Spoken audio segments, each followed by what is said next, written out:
Assalamualaikum warahmatullahi wabarakatuh.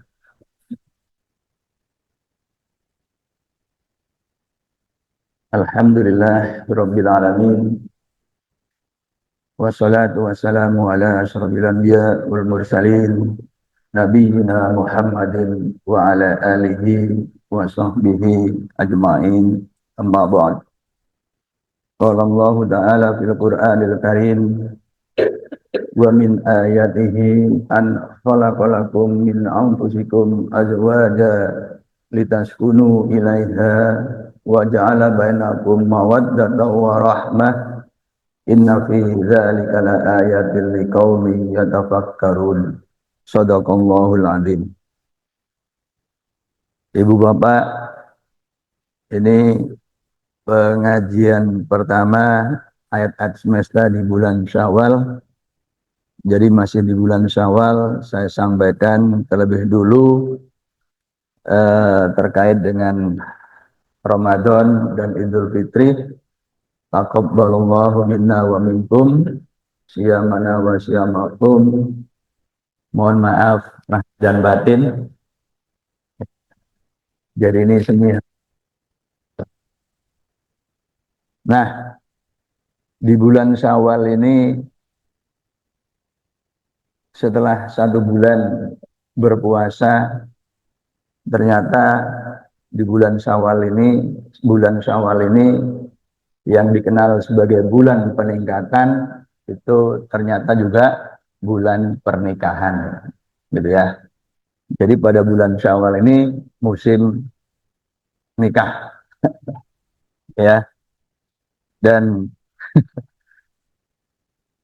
pekan lalu saya juga sempat khutbah nikah, begitu ya. Nah, ada saudara sendiri yang mantu. Nah, terkait dengan pernikahan ini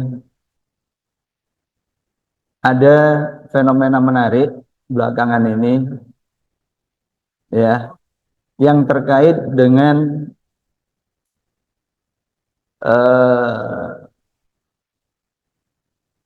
ya bagian dari pernikahan, ya. Jadi pernikahan itu melibatkan laki dan perempuan. Jadi terkait dengan pasangan. Nah, fenomena-fenomena yang terkait itu seperti kasus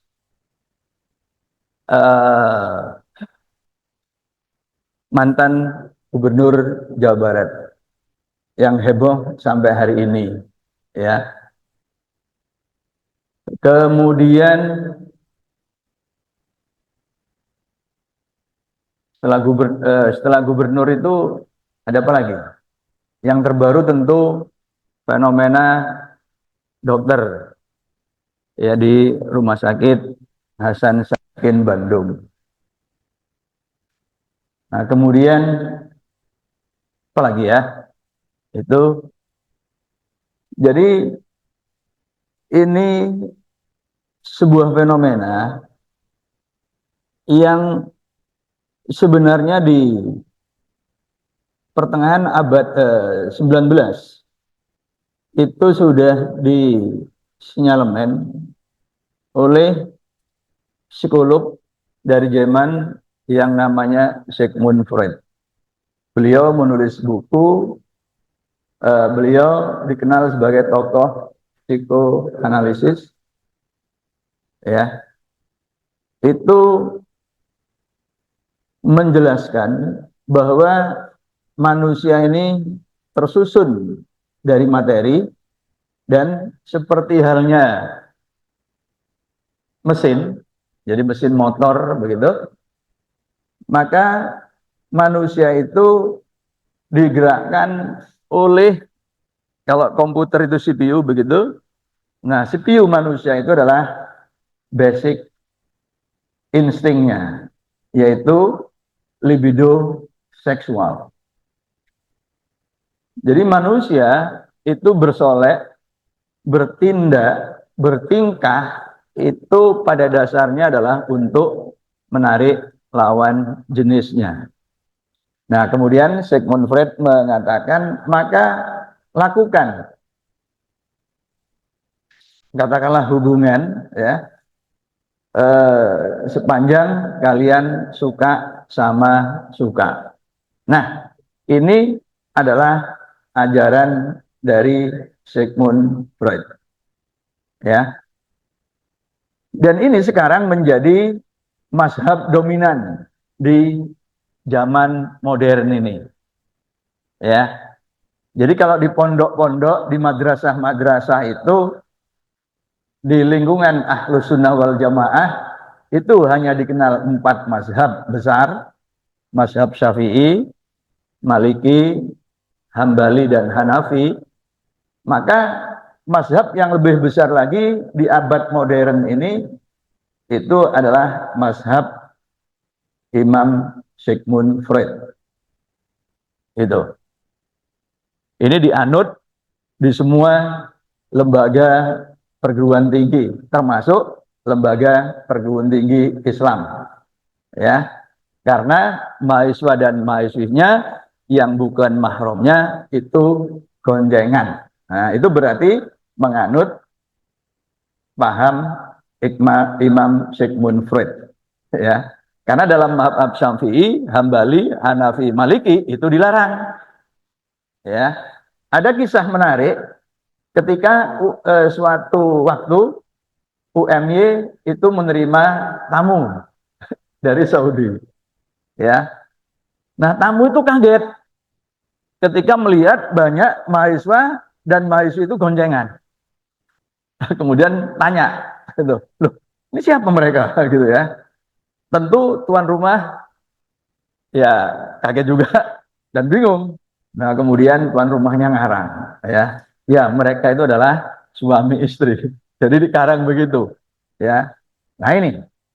Jadi bahkan bukan hanya sekolah perguruan tinggi negeri, tapi perguruan tinggi Islam pun mayoritas itu menganut mazhab Freudiyah.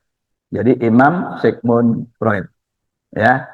Mondok dan ngajinya menganut 4 mazhab, tapi begitu di kampus menganut mazhab Imam Sigmund Freud. Itu. Jadi yang menghalalkan hubungan pasangan meskipun bukan suami istri, ya. Nah, itu. Jadi itu makna utama atau contoh utama diri pasangan, yaitu pasangan min zakarin wa unsa. Jadi pasangan laki dan perempuan.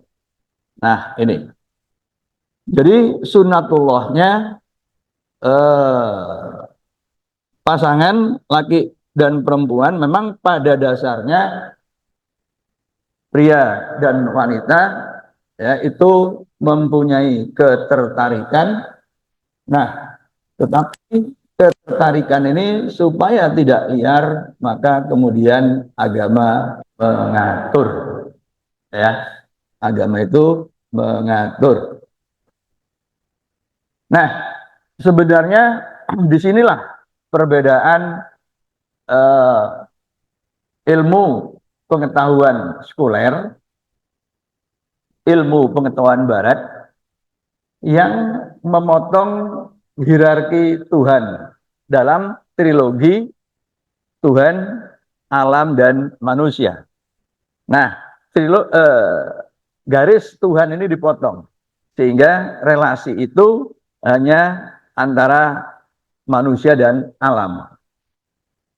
Maka kemudian manusia itu mengeksplorasi alam habis-habisan.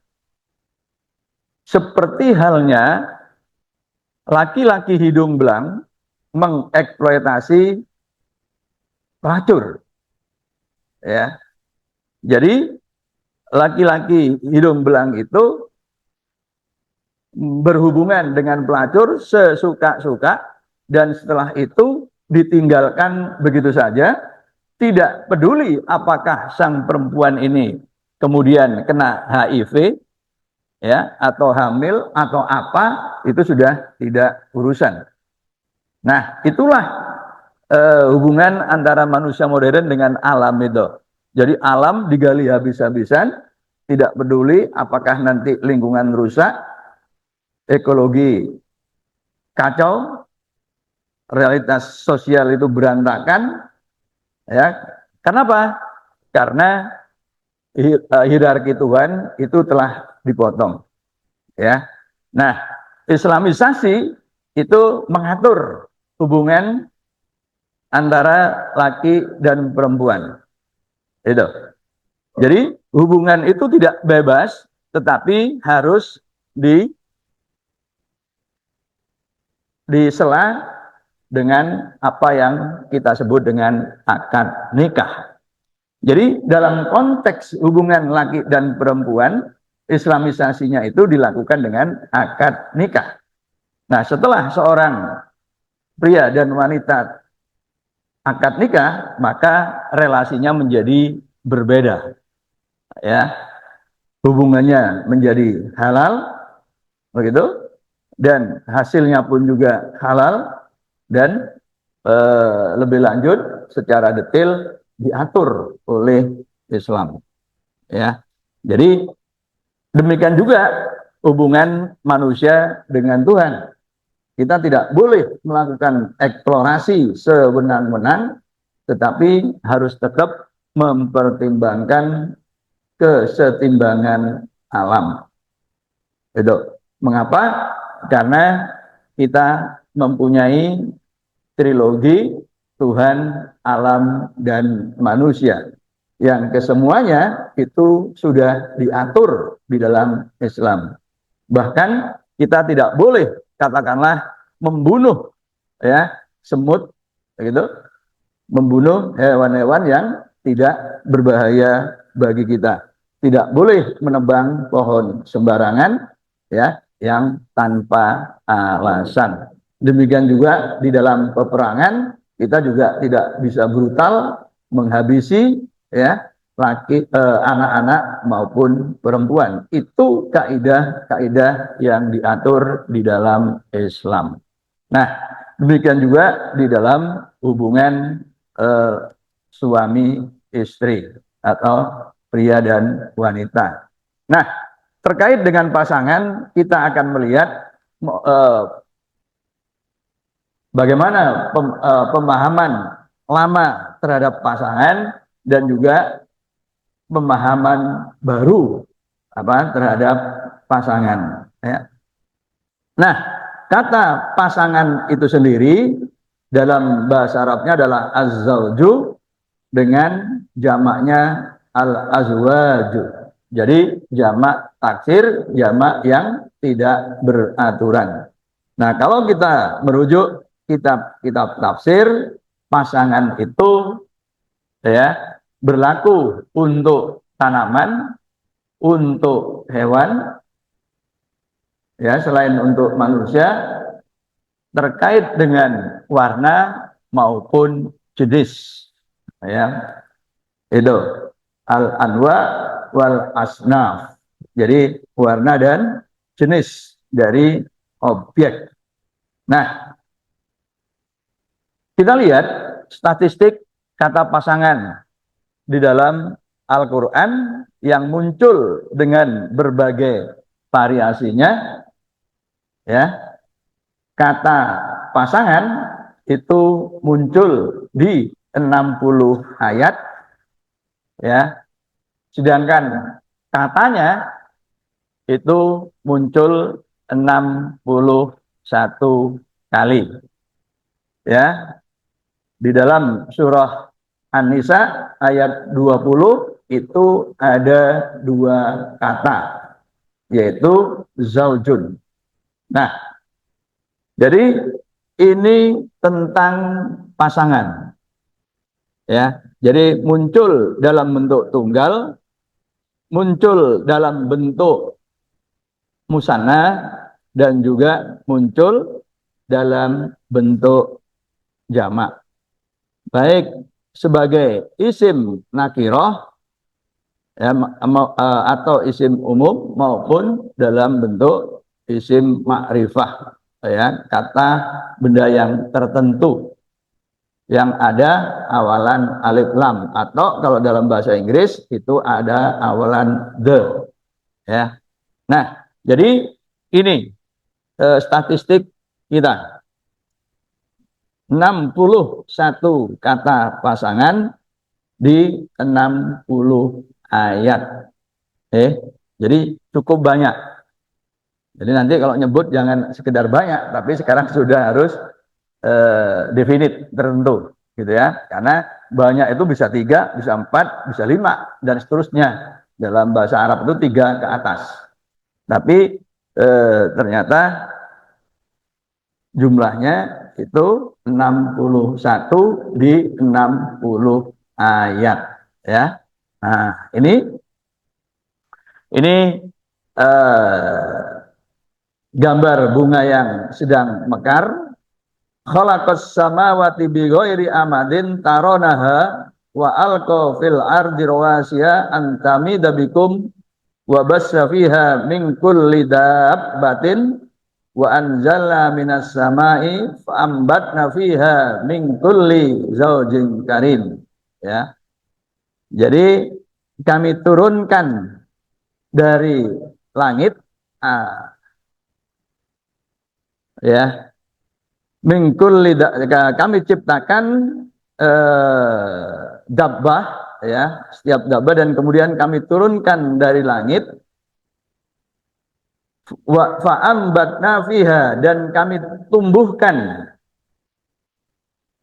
di atasnya, ya, ini sebentar.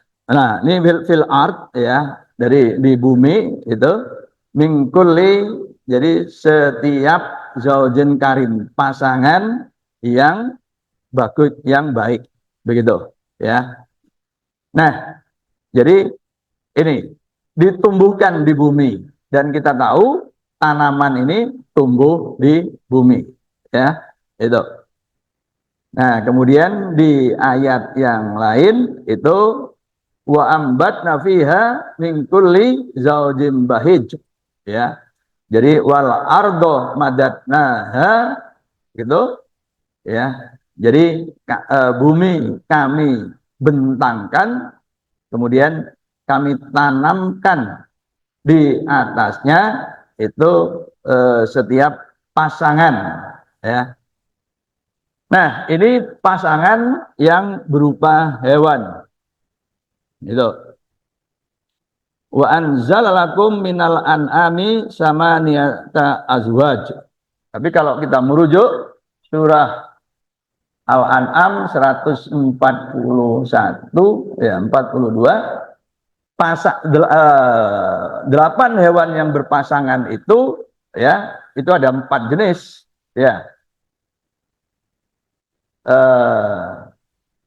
Onta,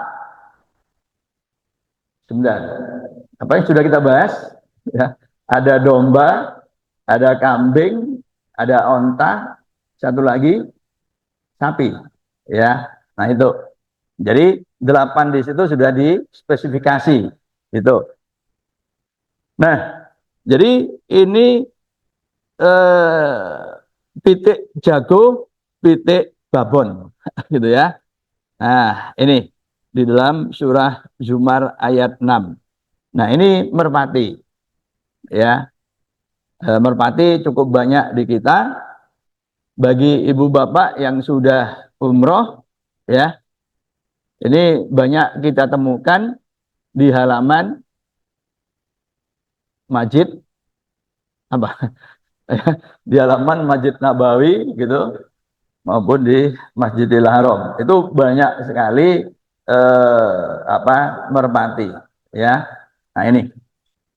Jadi ini berpasangan, ya, berpasangan. Nah, tentu, ya, yang paling populer itu adalah wa annahu khalaqa zaujaini az-zakara wal unsa. Jadi pasangan laki dan perempuan, ya. Nah, ini, nah, kemudian ini kupu-kupu ya. Jadi pasangan itu juga, nah kalau kita lihat pasangan ya, itu pasangan sayap kiri kanan. Ini kupu-kupu. Dengan pasangan sayap kiri kanan ini, maka kupu-kupu bisa terbang dengan leluasa ya. Nah itu, maka sebentar, Pak Karno itu ya presiden pertama kita, di dalam bukunya Sarinah itu juga menggambarkan laki dan perempuan itu ibarat sayap ya, itu sayap burung itu. Jadi dua sayap itu ada ya, ada hewan-hewan seperti ayam, burung, kupu-kupu, sehingga hewan-hewan ini bisa terbang begitu. Maka tadi saya lupa ya lengkapnya ayat apa, wa min ayatihi an khalaqalakum min anfusikum azwaja litaskunu ilaiha ya, agar engkau diam tenang dengannya begitu ya, karena memang manusia itu, seseorang itu ya, ketika katakanlah remaja ya, itu kan dalam masa pencarian yang sekaligus kemudian galau, resah ya. Nah itu. Nah, salah satunya era atau masa itu disebut masa pubertas. Ya, itu. Kegalauan, kerisauan, kegundahan, apa lagi? Ya, itu berakhir ketika remaja-remaja ini kemudian menikah. Begitu ya. Diperoleh ketenangan. Itu. Litas kunu ilaiha. Itu. Ya. Dan dijadikan di antara mereka ketika mereka sudah menikah itu adalah mawaddatan warahmatan ya. Dengan mawaddatan warahmatan ini yang kemudian juga menolak konsepnya Sigmund Freud ya, karena manusia itu tertarik pada lawan jenis, maka lakukan sepanjang suka sama suka. Dalam pandangan materialisme hanya digerakkan oleh libido seksualnya begitu ya, menolak konsep-konsep yang ruhaniah. Tetapi di dalam Islam disebutkan di situ ada mawaddah warahmah ya, yang ini bisa mengikat seseorang sehingga tetap setia ketika dipisahkan oleh jarak yang cukup jauh sekalipun. Jika tanpa ini dan sepenuhnya hubungannya atau relasinya adalah relasi material, maka keluarga-keluarga itu akan berantakan ketika saling berjauhan ya. Nah, ini. Nah, jadi supaya kehidupan itu terus berlangsung ya, tidak dengan kekacauan, maka laki dan perempuan itu harus terikat ya, dan kemudian bisa terbang bersama ya, ibarat kupu-kupu maupun merpati, dia hanya bisa terbang jika sayap kanan dan kirinya bekerja normal ya. Nah ini. Nah kemudian di ayat yang lain, walladzi khalaqa azwaja kullaha, jadi dia yang menciptakan segala sesuatunya berpasang-pasangan ya.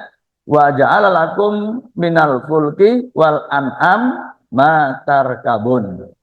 Jadi menjadikan untukmu dari perahu, kapal, dan juga hewan-hewan ternak itu ya yang bisa kamu kendarai, ya, tarkabun. Jadi dari hewan-hewan ternak itu bisa kita gunakan sebagai kendaraan, ya, entah itu kuda atau kerbau, gitu ya. Nah, itu jadi fungsinya diantaranya pada masa lalu itu sebagai kendaraan selain kita makan, ya. Ini. Nah, kemudian di surah Yasin disebutkan subhanalladzi khalaqal azwaja kullaha. Jadi segala sesuatunya diciptakan berpasangan, kemudian dijelaskan mimma tunbitul ardu, yaitu dari apa-apa yang tumbuh dari bumi, wa min anfusihim, dan dari diri kita, dari diri mereka, wa mimma la ya'lamun, dan dari apa-apa yang mereka itu umumnya tidak tahu, ya. Jadi ada pasangan-pasangan yang manusia itu ketika ayat ini disebutkan, diturunkan, manusia tidak tahu, ya, adanya pasangan-pasangan yang lain, begitu. Nah, apa itu, ya? Nah, jadi pasangan-pasangan itu selain hewan-hewan tadi memang ada pasangan siang malam, ada pasangan pagi sore, ya. Ini hewan yang tadi pasangan yang dapat dikendarai, ya. Nah ini kuda, ya. Nah, ini pasangan yang dikenal dalam masyarakat Cina itu adalah yin yang, ya. Yin yang, terang gelap, bumi langit, siang malam, hitam putih, begitu, ya. Nah, ini. Nah, kemudian jadi min kulli syai'in khalaqna zaujaini. Jadi segala sesuatu kami ciptakan berpasangan, ya, berpasangan dua, zaujaini, gitu. Supaya kalian mengingat itu sang pencipta. Nah, apa yang dimaksud kullun syai'un, ya? Nah, maka eh, jadi dari beberapa tafsir, begitu, misalkan tafsir Al-Maraghi, ya, wa min kulli syai'in, yaitu semua jenis hewan, ya, dan zaujaini yaitu zakara wa unsa, jantan dan betina. Jadi itu sudah dikenali sejak masa lalu, yaitu pasangan hewan, ya. Demikian juga di dalam ini apa nih? Dalam tafsir Al-Qurtubi, ya. Jadi ini Al-Qurtubi, begitu.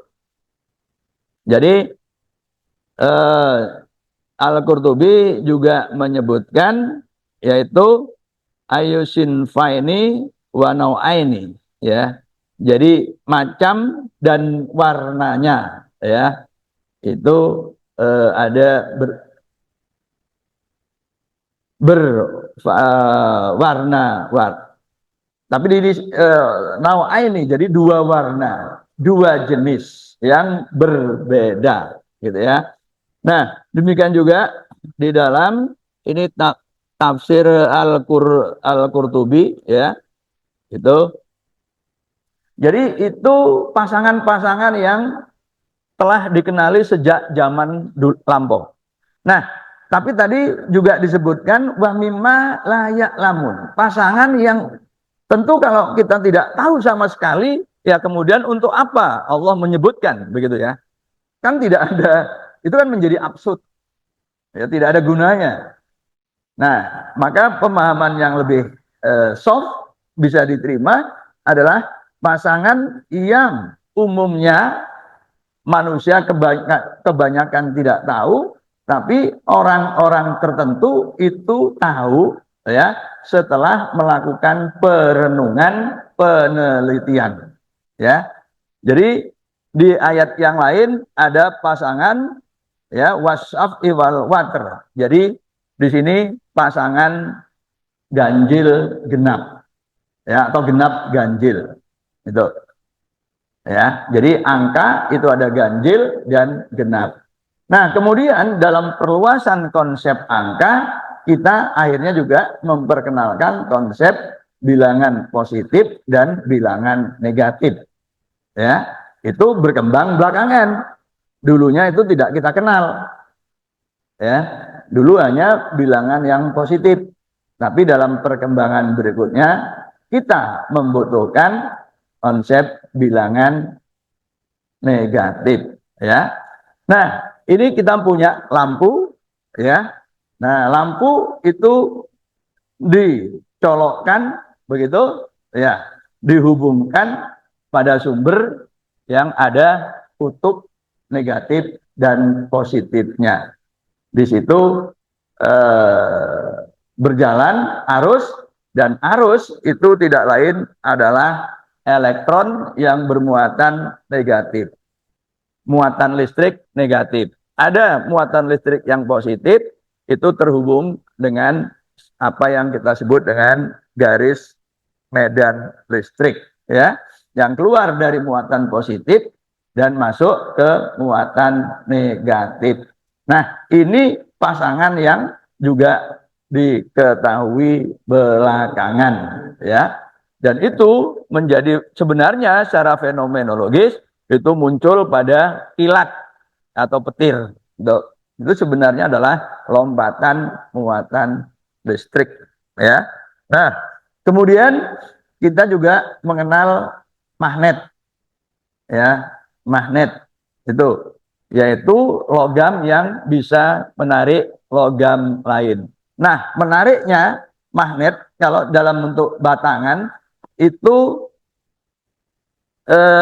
pasti mempunyai dua kutub, ya, yang disebut kutub positif dan kutub negatif, ya, kutub positif dan kutub negatif. Nah, dalam perkembangan berikutnya, ya, ibu bapak, jadi ini logam, ya, dimasukkan ke tempat ini kemudian dilepas, dia tidak langsung jatuh duduk gitu, enggak, ya. Mengapa? Karena di sini ada medan magnet yang sangat besar, sangat kuat, sehingga bisa menahan jatuhnya logam yang berat ini. Nah, ini bukan sihir, ya. Ini bukan sulap, bukan perdukunan, itu. Tapi ini pembuatan medan magnet, ya, yang bisa dibuat ya di lab itu atau di industri, begitu. Bahkan barangkali kita pernah mendengar yang namanya kereta api yang berjalan tapi di atas rel, artinya gak ngide rel gitu, ya, itu. Nah, itu medan magnetnya ditimbulkan oleh bahan yang disebut dengan superkonduktor. Jadi ada bahan yang konduktor bisa menghantar listrik, tapi ini ada yang superkonduktor, ya. Nah, ini. Nah, jadi fenomena-fenomena yang tidak lazim, yang memang baru dikembangkan di abad 20 ke sini. Nah, itu, ya. Nah, ini. Nah, ini medan magnet. Nah, medan magnet itu seperti ini, ya. Nah, ini kalau digerakkan, ya, ini ini sama, maka ini akan saling tolak, gitu, ya. Nah, itu akan, nah, kalau dilepas dia akan menjauh, gitu, ya. Nah, itu. Tapi kalau kemudian digeser gini, ya, nah, digerakkan, maka dia akan ditarik, gitu. Jadi kalau dua batang magnet itu didekatkan, dia itu saling tarik, berarti ujung-ujungnya itu adalah ujung yang berbeda, ya, yaitu utara selatan, south north, begitu, ya. Nah, ini kan menggambarkan perilaku manusia juga, ya. Lek lanang ketemu lanang, tawuran, wedok ketemu wedok, tukaran, kan gitu ya. Nah, ini lek lanang ketemu wedok dadi. Gitu ya. Supaya dadinya gak ngawur, maka sekali lagi diatur oleh agama, ya. Nah, itu. Jadi bukan hanya hewan, ya, tapi yang keluar dari bumi yaitu besi oksida. Nah, mengapa kok disebut magnet? Karena pertama kali besi oksida yang bisa menarik apa logam lain ini diamati oleh Thales, pemikir Yunani yang hidup di abad ke-7 sebelum Masehi, itu di kota atau di wilayah Magnesia. Makanya kemudian objek ini disebut magnet. Jadi dinamai sesuai dengan tempat ditemukannya. Berbeda dengan listrik, ya, yang disebut elektron. Listrik itu adalah batu ambar yang juga diamati pertama kali oleh orang yang sama, Thales Yunani tadi itu, ya. Nah, elektron itu adalah bahasa Yunani dari batu ambar. Ya, jadi kalau kita punya apa? Sisir, ya, sisir kita gosok-gosokkan begitu, kemudian kita dekatkan pada kertas, maka kertas itu akan tertarik. Nah, ini fenomena batu ambar. Ini fenomena elektron. Maka benda yang bisa menarik seperti ini kemudian disebut sebagai elektron, yang sekarang kita kenal dengan listrik. Itu berarti itu dari nama batu ambarnya yang dalam bahasa Yunaninya itu dulu elektron, ya. Sedangkan magnet itu dari tempat batu oksida pertama kali ditemukan, yaitu di Magnesia, ya. Nah, itu, ya, ini sejarah tentang magnet. Dan menariknya, ketika batang magnet itu dibelah atau dipotong jadi dua, itu kutub barunya tetap tumbuh, ya. Jadi mulanya misalkan ini ketika disambung ini kutub selatan, maka ketika dipotong ini kutub utara, nah yang baru ini menjadi kutub selatan, sini menjadi kutub utara, gitu ya. Itu. Jadi kutubnya terus dipertahankan. Dan kemudian pasangan yang sebenarnya meliputi kita setiap saat itu adalah cahaya. Cahaya itu sejatinya adalah medan listrik dan medan magnet yang merupakan satu kesatuan, ya. Itu. Jadi invisible light. Jadi cahaya yang tampak, visible light, bukan invisible, ya. Yang invisible seperti inframerah, sinar gamma dan lain-lain. Nah, ini adalah pasangan medan listrik dan medan magnet. Fenomenanya sebenarnya sejak alam semesta tercipta, tapi baru kita kenali di abad 19. Ya, pasangan diciptakan dalam bentuk pasangan, gitu ya. Nah, kemudian elektron yang mengantarkan arus listrik itu ternyata juga kemudian dikenali, diidentifikasi mempunyai spin.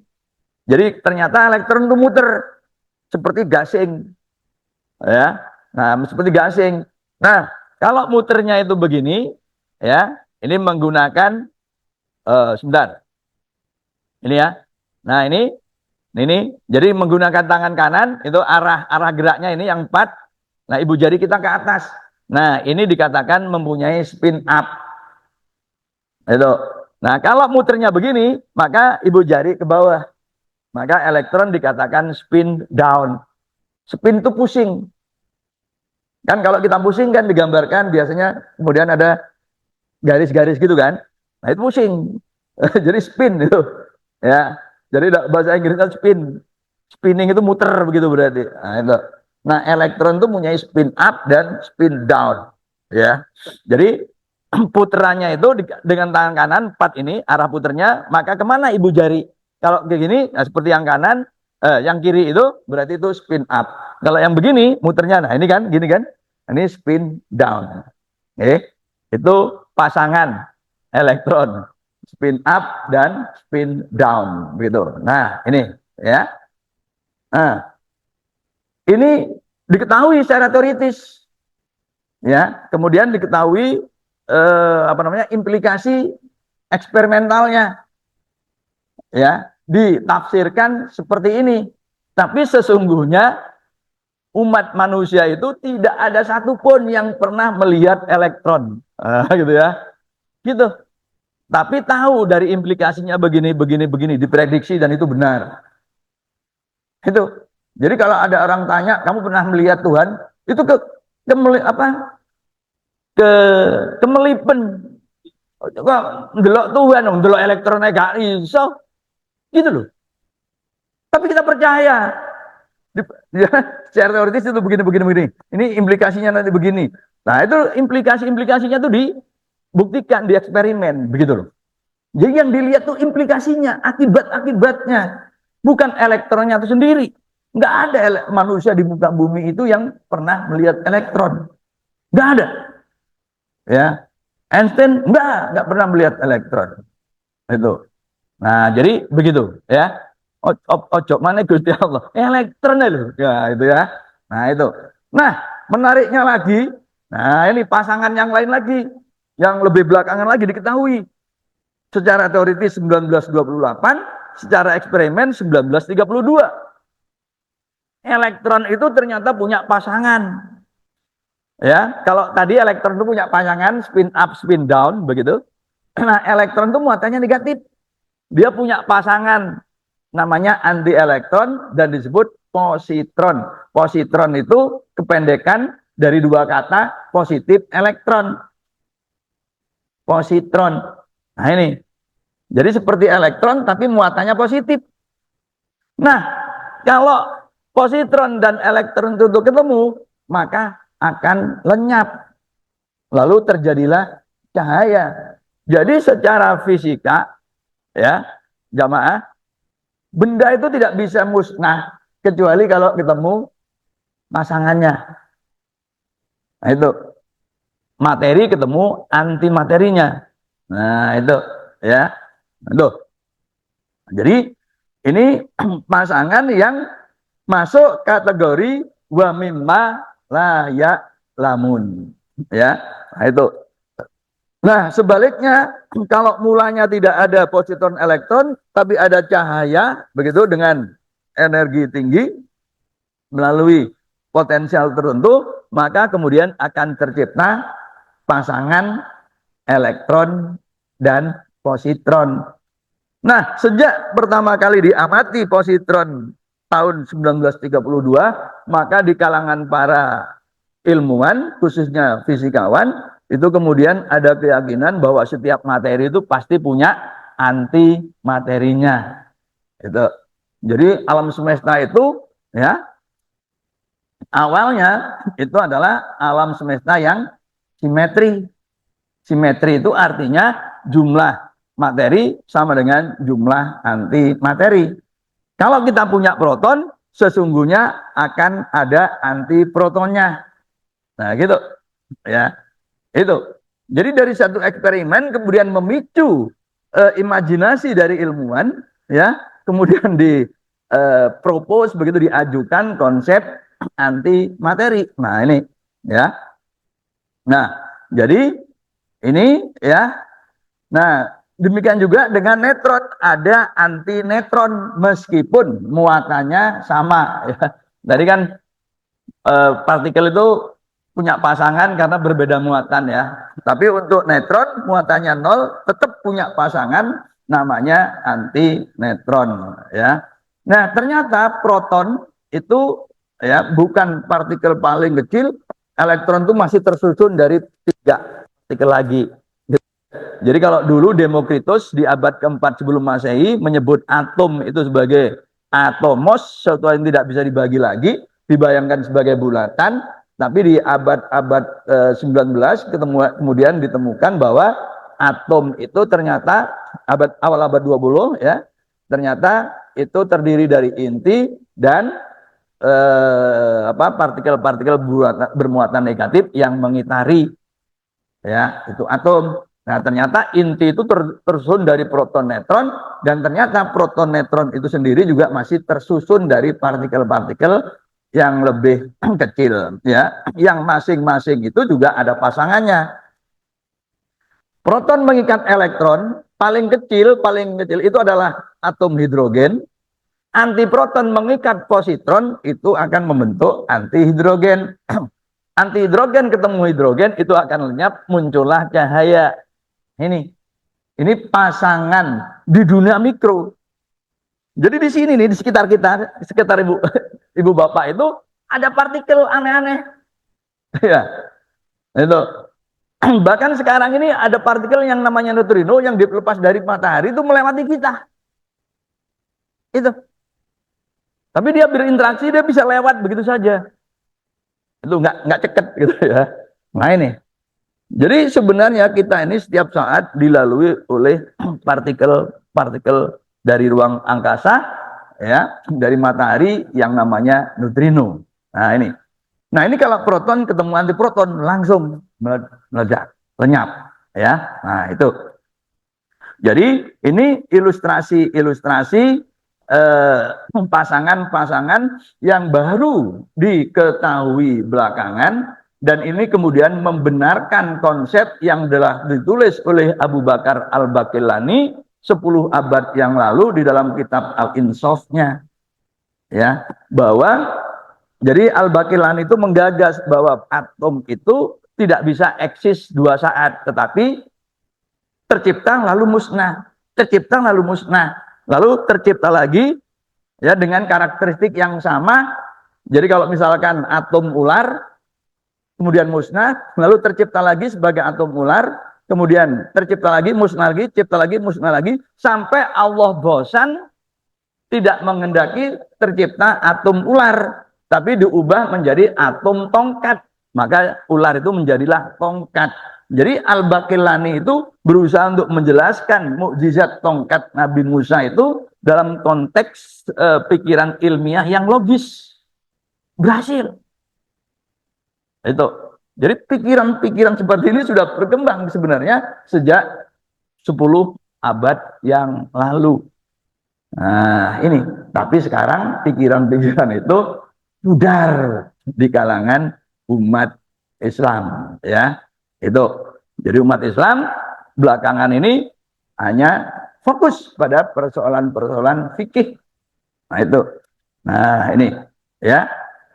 Karena itu perlu diingatkan bahwa Islam itu adalah agama yang sempurna, yang membahas semua hal, ya, mengatur semua hal. Karena itu para ulamanya pun sudah harus memahami, ya, kesemuanya itu, bukan hanya masalah-masalah fikih dan tasawuf, ya, itu. Karena alam, ya, yang terdiri dari materi itu juga harus dipahami dan kemudian dimanfaatkan untuk mengelola sumber daya alam, ya. Nah, ini yang fundamental penyusun proton, neutron dan lain-lain, ya. Ini semua itu berpasangan.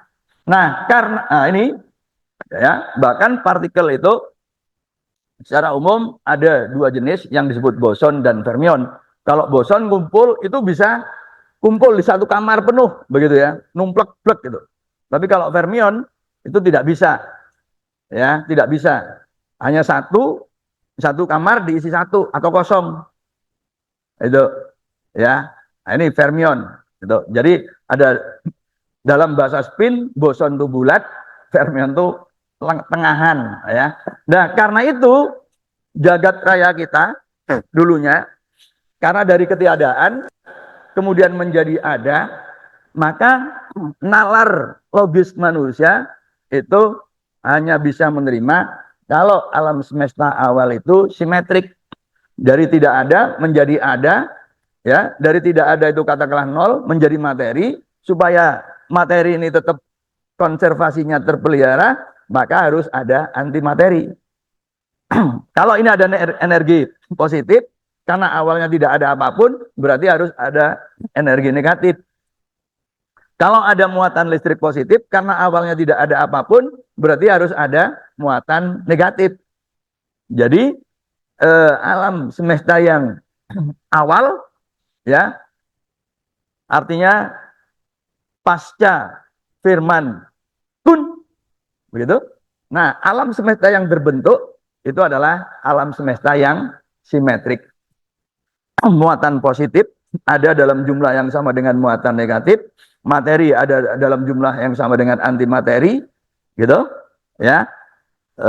Kemudian, ya, hal-hal yang berpasangan-pasangan itu ada dalam jumlah yang sama, tapi kemudian sekarang ini alam semesta kita tidak simetri, karena kalau simetri itu berarti materinya sama dengan jumlah antimateri. Itu artinya kalau Neil Armstrong pergi ke bulan dan di bulan ada anti kaki, kemudian anti kaki ini kena kakinya Neil Armstrong, maka kakinya itu akan lenyap, keluar cahaya, dan Neil Armstrong akan kembali ke bumi dalam keadaan kehilangan kaki, entah satu atau dua, begitu.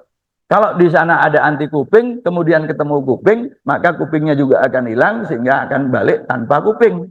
Tapi nyatanya Neil Armstrong kembali dalam keadaan utuh, itu artinya di bulan tidak ada antimateri dalam jumlah yang cukup. Berarti jagat raya kita itu asimetri. Nah, bagaimana alam semesta yang simetri menjadi asimetri? Maka Al-Qur'annya mengatakan kun fa yakun, ya. Kunnya simetri, yakunya tidak simetri, dipecah oleh fa.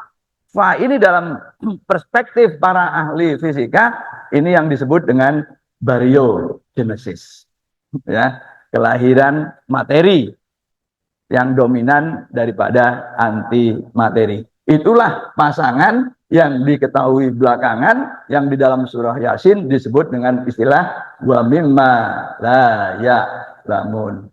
Apa-apa yang umumnya mereka tidak tahu. Bahkan di ruang angkasa sana, galaksi, kalau ketemu galaksi itu bisa bertabrakan dan bisa hancur, ya. Galaksinya juga muncul dalam bentuk pasangan-pasangan, bukan hanya yang mikro tetapi yang makro, ya. Tapi untungnya kita tidak melihat. Kalau kita melihat, kita akan dihantui oleh rasa takut yang luar biasa, gitu, ya. Untungnya ketika siang hanya langit biru, gitu, ya. Nah, tapi lagi-lagi hanya orang-orang tertentu yang menggunakan teleskop ruang angkasa yang luar biasa yang bisa melihat fenomena-fenomena itu sebagaimana fenomena yang ada di dunia mikro. Inilah pasangan, ya, yang di dalam Al-Qur'an muncul dalam 61 kata di 60 ayat. Mudah-mudahan ini menginspirasi kita untuk terus belajar dan belajar, karena Allah memuliakan orang-orang beriman dan orang-orang berilmu. Yarfa'illahu alladhina amanu minkum walladhina utul ilma darajat. Fastabiqul khairat, berlomba-lombalah dalam kebajikan. Assalamualaikum warahmatullahi wabarakatuh.